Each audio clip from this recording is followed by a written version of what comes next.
how that one's going to be faring overall, but we'll just have to check out what happens in the Rift. Game number 2, SBTC up 1 in this best-of-5 playoff series. Loser goes home, winner goes forward. Well, usually it works like that, but I just want to clarify.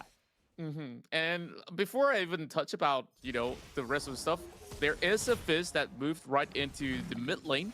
And I think overall, this is a great matchup to actually fight against Twisted Fate, especially when level 5 hits. You can actually have Trump the Waters to just drop into this really immobile mid laner. Of course, he will have to depend on the barrier as well as Flash to survive. But if you burn that, that's great news for many of all these other members of SBTC to just dive right in for the Twisted Fate. So, Twisted Fate is something we've been seeing an awful lot in Europe. This is actually the first time I'm going to do this to you, Contra. I got to cast the Origin series, and I would say overall, you're not missing much. Icon series, much better gameplay.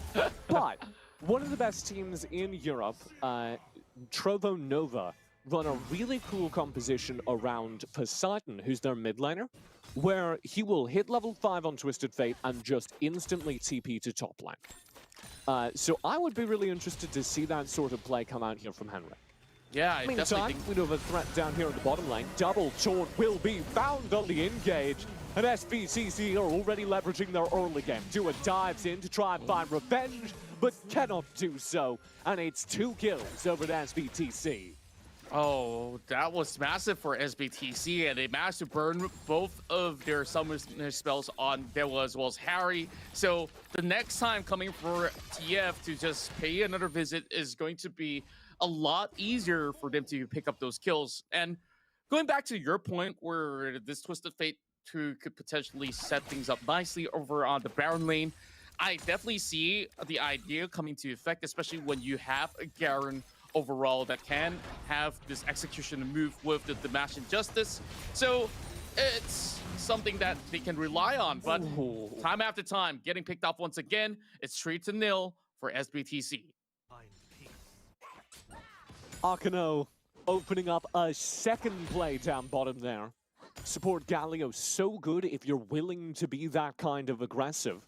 One of the downsides of support Galio you're also seeing here, which is that Galio has picked up 2 of the kills so far. 2 of the 3 kills in the game. Which isn't great. That's not optimal, but I don't know, live with it, AD carry mains. Yeah, I guess it's not too shabby. 1 kill for the Lee Sin who needs his Guardian Angel so that he plays a little bit more aggressively. Well, Kaisa gets a little bit of, a spare change, which isn't too bad, but Come the Ball is hit. Gold card ready, but it doesn't matter. Doesn't even get to cast it. There's so much early game dive from SBTC. They're now up 4 kills in the first 3 minutes. That is devastating. I'm sorry to lose words of what I can actually make out of this game because members from each side of the lane are put behind. The only member that's pretty much left untouched here is going to be Falp1, while Control is chasing on this Renekton, which he could easily just move away with the slice and dice. So, high priority coming in for SBTC Esports to secure the very first Drake as the Mountain spawns, and they are already having Kirill tapping onto the Drake. Well, BTR, I don't think they're quick enough to actually set things up, and Venus, you still have Dominus here to outlast some of these trades. Ooh, out heroic entrance. What do? Destiny in, gold card lands. They don't get anything. Bigetron try to counter push the opposite side of the map, trade turret for Drake. But for the second game in a row, SBTC read them like a book and demolish them. SBTC are going to get the Drake. They're going to get a turret down bottom the first of the game. SBTC might even get another kill here in mid, though Henry finds a gold card, and finally something goes back Bigetron's way. This is wild. Yeah, absolutely wild. Julie kind of gave that one for free, though. Like, just not really estimating his damage output well enough. And he's only have, like, what? A Rabadon on step cap, maybe Lich Bane gives you a little bit better of burst because you're not getting any amplification of your AP output other than, the basic stats that the Rabadons provide. So, I'm not too certain. Is that one kill gonna be changing the course of the game? No, not at all. And speaking of which, Oh, ho, ho, ho. Another engage from Akano. Using that Righteous Glory just to speed boost into people. Who needs Flash Taunt? You've got Speed Boost, Righteous Glory Speed Boost Taunt. this is absolutely getting out of hand overall for Bigetron Esports. But Felp, I guess what he could salvage is to break in the bot side of the turret. And here comes Henry, though. He's waiting for the gold card. Now he's getting stunned as well. But they should be able to get this impact. There's backup. Akano comes in. 2v3. I don't think Bigetron win this. They agree. Bigetron back away from the 2v3, and I think they're right to. At least until Minas' dominance fades, but you can't wait that long, so Bigetron just get nothing. They do find the turret, so it's a little bit of gold over, but still 6,000 gold on the map to SBTC, and going to get worse. As your first Globe Rift Herald charge is going to be picked up by SBTC. And members of the side of Bigetron Infinity understand that they do not have the potential to contest just about yet. So, like I said, Globe Herald will be in the hands of SBTC absolutely for free. SBTC also controls the upper portion of the Bigetron jungle. So, Gromp is already being taken by TF. Not that he actually needs to worry about, goal overall. But look at the builds. Control finally finishes his first item on the Trinity first, but yet to even work on those boots. So, it's going to be pretty hard for this Furor to even chase enemies down or to lower their health bars if that's pretty much the case. Engage here in the mid lane as Falp steps to the fore. Akano is defending a TP in from Minas. Minas immediately out to the TP. Will be able to contribute to the kill, and Falp just dies. SBTC will find another. And this, of course, begins to set up for this Drake, as the Vietnamese team are making a statement here in playoffs. Well, SBTC definitely have no holds barred at all. Just look at the items as well once again. It seems like Hero doesn't really have to worry about, getting the status enchantment or the QSS. Bigetron is just holding all the way back, just like how they did back in the first game. Now waiting for everybody to come right across as Felp. It's a little bit too late to charge through the members out there. While Henry seems to be doing all the heavy lifting here by taking down the second turret for Bigetron Esports. So they can start to work with the upcoming Drake in the form of Cloud. Bigetron are going to try and fight for this Drake. There's no Twisted Fate TP available, no Destiny, so this is a player advantage to SBTC. And they're going to go for it as a result. Monsoon will be deployed. Akano with the heroic entrance stalls out the fight, and Kirol just chips away. Low HP bars over on the Bigetron side as they step back up. 5v5 now. Everyone has joined the fight.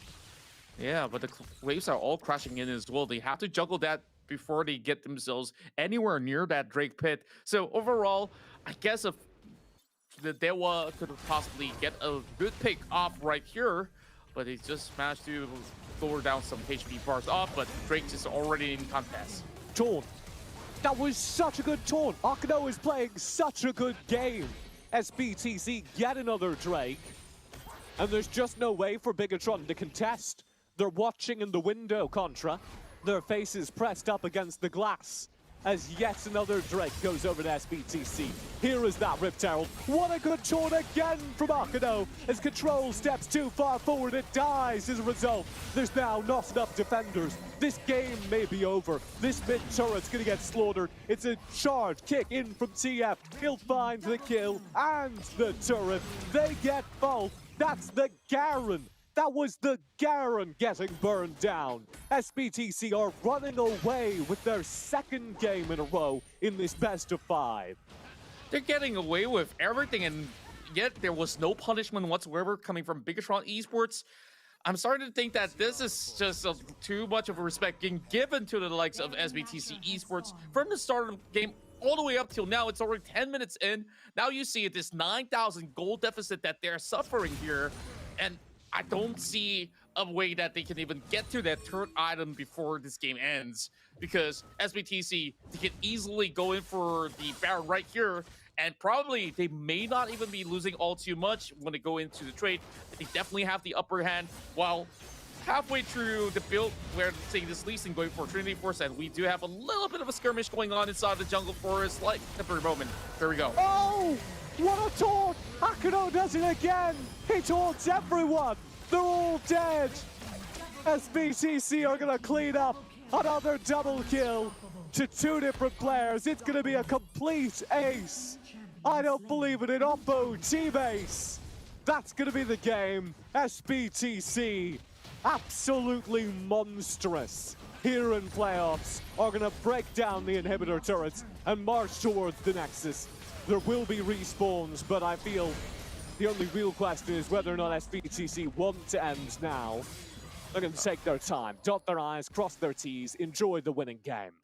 Yeah, I guess they're just going to be letting Bigetron suffer for a tad bit. It does help in the momentum of the next game as well, just to see how dominant this SBTC side is. Now they're trying to go for a recall, while Control alongside with Valve will be able to stop them on their tracks for just a tad bit.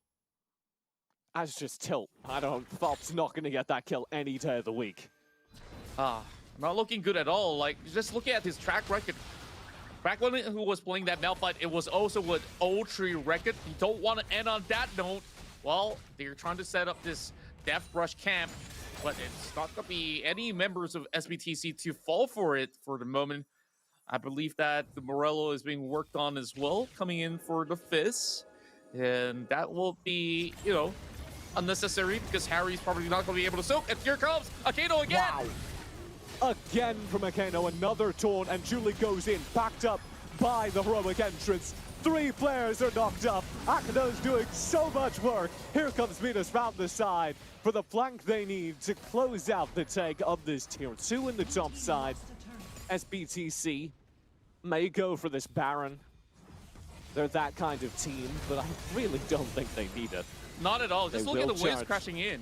Like, every single direction, they're being swarmed by super mutants eventually. And the top turret is looking to be a little bit brittle, but why not, you know, add some extra firepower on there just to close up the game. And if they want to boost up their stats, they can do so. Get the Elder alongside. Why not? And 15 to 1. SBTC, this is really interesting to see from SBTC because, again, they got out of their group kind of staggered. You know, Team Secret took them very, very late. Evos absolutely demolished them both times they faced. So we were kind of wondering, SBTC, how good are they? The first seed out of the Vietnam region, their counterpart, the second seed out of the Vietnam region, was doing much better. Maybe what we should take from the group stage performance is just how good Evos are. Maybe that's the lesson to learn as SBTC come here into playoffs and absolutely shatter. Yeah, just overall, the first seed of the Vietnamese region just looking to dominate this best of 5. And now they're looking to close this game out by securing a few more kills. And now